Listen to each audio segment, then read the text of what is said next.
Right, guys, watching Geeks and Morton today. We're talking about Fear of the Walking Dead final series, series 8, episode 1. Episode 1 to 4. First time watching and reacting. Here we go. I can't believe I'm doing this. It's doing it to me again, this show. Because the main show is perfect, but Fear of the Walking Dead. Oh, it has its ups and downs. It is never perfect. But this series is looking perfect and I'm not believing it. I am not believing Fear of the Walking Dead can do a good series. Especially on its last one. Are you kidding me? No. These 4 episodes were so good. They kept me invested. All the characters were interesting. And they did something that I respect. But now I'm just like, oh, it's just gonna get ruined. It's gonna get ruined. Because Series 7 I had hopes for, and it got ruined. And I was fuming by the end of Series 7 at how it was left and stuff. With other seasons, I was exactly the same thing. I don't believe this show can do a good final.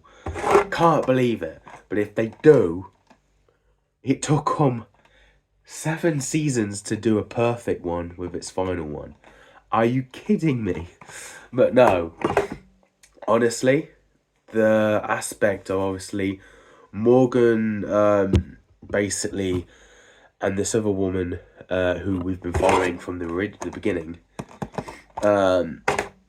Yeah, her. Also, excuse my voice, I'm really ill, so yeah, you're gonna have to deal with that. But anyway, Morgan and her from the very beginning, she steals Morgan's kid for what we left off from series 6, obviously. But one thing they did a time jump. 7-year time jump. A 7-year time jump. I respect that.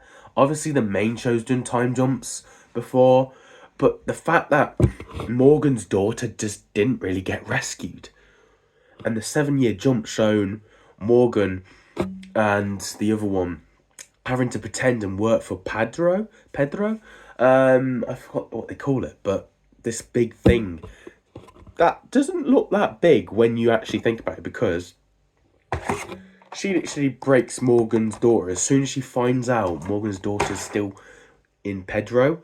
That's the one I think they call him. As soon as she finds out Morgan's daughter's in Pedro still, she breaks Morgan's daughter out and gets her straight to Morgan. It's that easy. And that's in episode 1. So this place does not feel that big. It doesn't feel like a big threat compared to what we've seen in the Walking Dead universe before. Especially that organisation with the helicopters that Rick works for. They felt a way more bigger organisation. So this doesn't feel that big. However, the aspect of breaking Morgan down and Rick working for Pedro and thinking it's the best thing for his daughter, that really was a surprise to me. And the fact that people went along with it, like Dwayne, Negan's member, and Dwayne's girlfriend, they've had a kid as well in the 7-year jump, and they're now working like Morgan, but Morgan kind of ratted on all of the gang to try and save his daughter, which obviously puts a distance between him and Dwayne and Morgan, really. We have no clue what happened to all the others, but 7-year time jump, Charlie was really ill in series 6.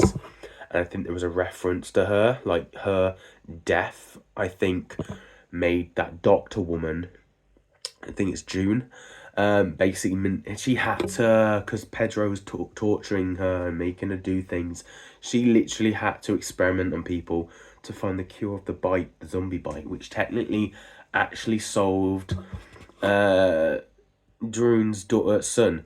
When he gets captured, Pedro gets the zombie to bite Droon's son, and that was like, whoa, that was a dark moment.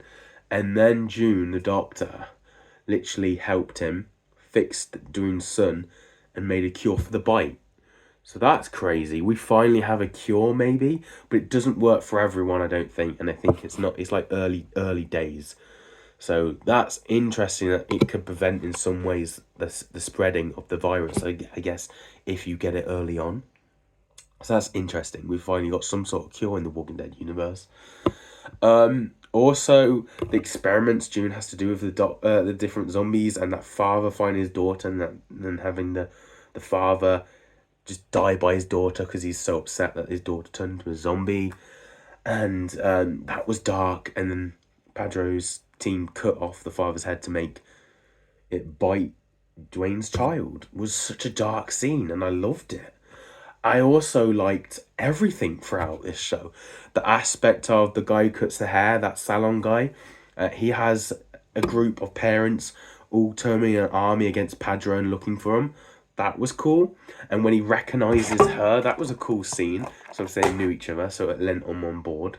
And the twist of actually Pedro dying and his two children living on their father's legacy and building this place up in what they think of his image and what he would want, the idea of this society.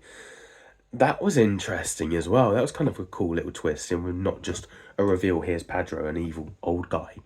It was actually the kids doing their father's legacy. That was interesting, and they haven't been stopped yet. Obviously, we're only in episode 1 to 4, so there. But also Morgan having to come to terms with a thing from the main show of The Walking Dead. Morgan's son, real son, died in real life. It turns out Morgan didn't kill his son. He locked him up somewhere because Morgan went on a mad one after his son died. And we've seen the effects of that when he met Rick in like series 5 or 6, I think. But in series 1, episode 1, 2, around that time, Rick gave Morgan this gun to kill his wife. And the visions he kept having when he picked up that gun again, the trauma that Morgan had, was such a brilliant thing to tackle. And then Morgan having to find his son, which was like Walking Dead series 5 to 6 territory. We really played an arc with Morgan's grief, and it was interesting. Going back to that home as well, where he actually met Rick and lived with his son, was interesting, as where him and his wife was and stuff. It was decent. I really liked that. And obviously Dwayne coming down on Morgan, but by the end, Dwayne's helping Morgan now get Morgan's wife cure. She's dying by cancer. That's it. She's dying, but she also got bit, which we now need to sort out. We also have the territory of the kids learning that this place that they've been brainwashed to serve and love isn't actually all what it seems by Pedro. And we have a resolution and stuff coming together now, which is interesting. And I really enjoyed that. But I also think Morgan's child isn't actually an annoying child actor, which is such a win. Because normally main shows have child actors and they're terrible. But this child actor is very decent, who plays Mo, or whatever other name she's meant to have. The place caver. But Morgan calls her Mo, and we're going to call her Mo. So Mo, yeah, she's an interesting one. Obviously, she's getting to learn her parents and stuff. Now she's potentially going to lose her mom, and she's only just got her mom. So she's just going to have to rely on Morgan. So that's going to be interesting. But yeah, we haven't really seen any other characters yet. Some of them didn't make the boat journey, which I'm guessing are going to have another story of their own in this series. Because there's no way we're not going to see... in fact, he's there. Victor is there. So we'll have to find out what happens to Victor. And we also dealt with him. He's with the parents. And they've finally got their son. Now they're helping Rick. They're helping Morgan, and then I'm pretty much sure they're done. So we've got a lot to do with Morgan still. We've also got to find out Victor and stuff and what happened to him. So there's a lot of more stuff to go. But I'm really enjoying these 4 episodes. First time ever I'm giving this score this high for the fear of The Walking Dead. The main show, this has had it a few times. But for the fear? 9 out of 10. I can't believe I'm ever saying that. 9 out of 10 for these 4 episodes. Join me if this show can actually pull it off. I don't believe it can have a perfect series. But we're going to join me for the next couple of episodes of Fear of the Walking Dead, the final series, Series 8, next time. So stay tuned for that. Of course, we'll do Marvel, Doctor Who, Rick and Morty, Star Wars, Doctor Who. You name it. Really place to be for a geek like me. So join and subscribe. I'll see you guys in another video soon. Have a nice day.